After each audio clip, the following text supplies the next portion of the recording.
چاہے وہ مسلمان ہو یا غیر مسلم ہو، ہر صورت میں معاملہ بالکل صحیح ہو، جس کی جو امانت ہے اس کو صحیح ادا کیا جائے۔ اسی لیے ہم دیکھتے ہیں ہمارے پیارے نبی صلی اللہ علیہ وسلم کے پاس کئی سارے یہودی اور عیسائی غیر مسلم جو حضرات تھے وہ حضور کے پاس امانتیں رکھوایا کرتے تھے۔ جب ہجرت کا وقت آیا تو حضور کے پاس ہجرت کے وقت بھی کئی ساری امانتیں موجود تھی، رکھی ہوئی تھی۔ تو حضور صلی اللہ علیہ وسلم نے جانے سے پہلے حضرت علی کو ذمہ داری دی کہ اے علی، یہ فلاں فلاں شخص کی امانت ہے، تو لہذا میں آپ کو ذمہ دار بناتا ہوں، یہ امانت فلاں شخص کو واپس کر دینا، اس کے بعد تو ہجرت کرنا، میں ہجرت کے لیے نکل رہا ہوں، اللہ کا حکم آ چکا ہے۔ چنانچہ حضرت علی رضی اللہ عنہ نے حضور کی کہی ہوئی بات پر پورا عمل کیا،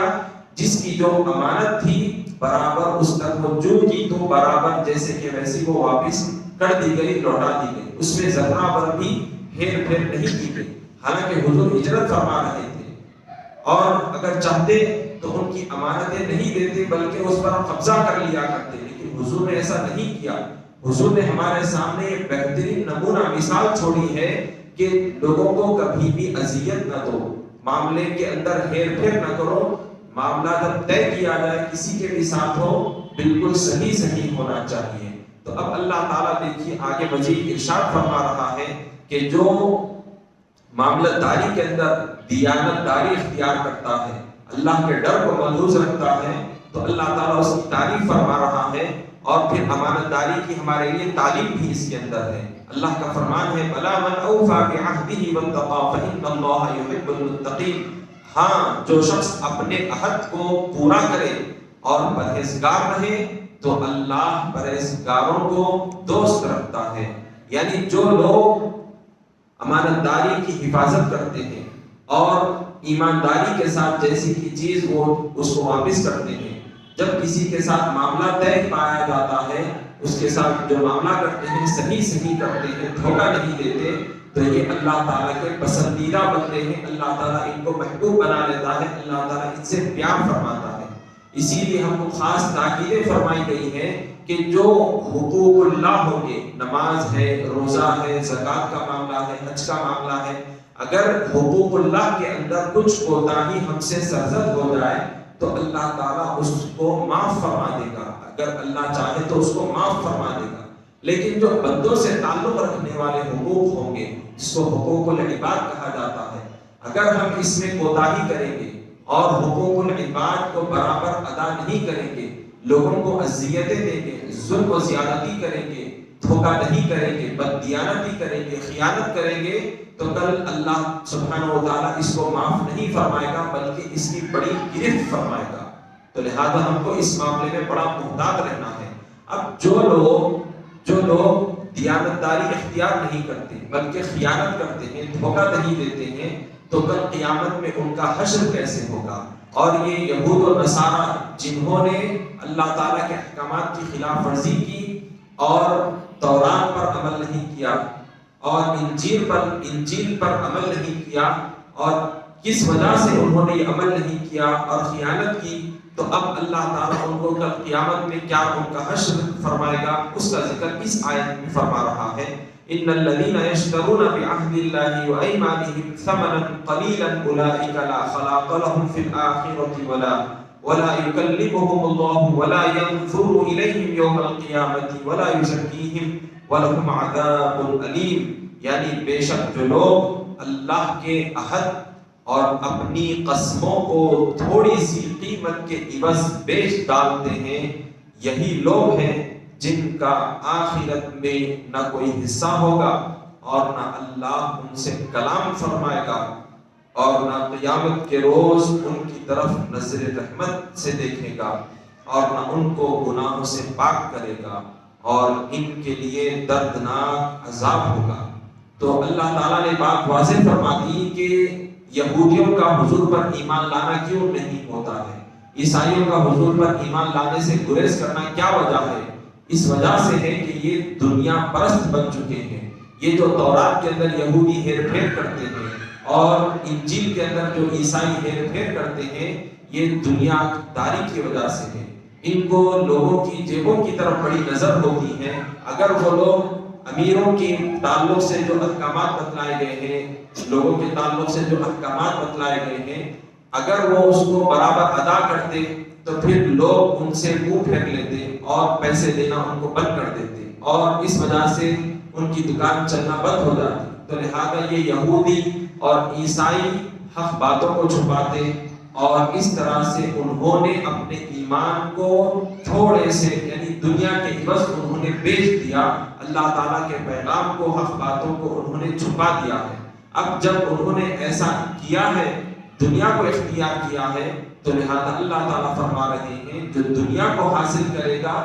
آخرت میں اس کا کوئی حصہ نہیں ہوگا. جو اللہ تعالیٰ کی احکامات کی خلاف ورزی کرے گا تو کل قیامت میں اس کے لیے کوئی حصہ نہیں ہوگا، جیسا ان یہودیوں اور عیسائیوں نے یہ حرکتیں کی ہیں. اور اللہ تعالیٰ فرما رہے ہیں کہ کل قیامت کے دن اللہ تعالیٰ ان پر نظر رحمت بھی نہیں فرمائے گا. جو دنیا داری کے اندر پھنس چکے ہیں، جو اللہ تعالیٰ کے احکامات کی خلاف ورزی فرما رہے ہیں، اور کل قیامت کے دن اللہ تعالیٰ ایسے نافرمانوں کو، بددیانت کرنے والوں کو اللہ تعالیٰ کل قیامت میں گناہوں سے پاک بھی نہیں فرمائے گا. اور اللہ سبحانہ و تعالیٰ کل قیامت کے دن ان پر اپنی نظر بھی نہیں فرمائے گا رحمت والی، اور نہ ہی ان سے شفقت والا کلام فرمائے گا، بلکہ ایسوں کو سیدھا لے جا کر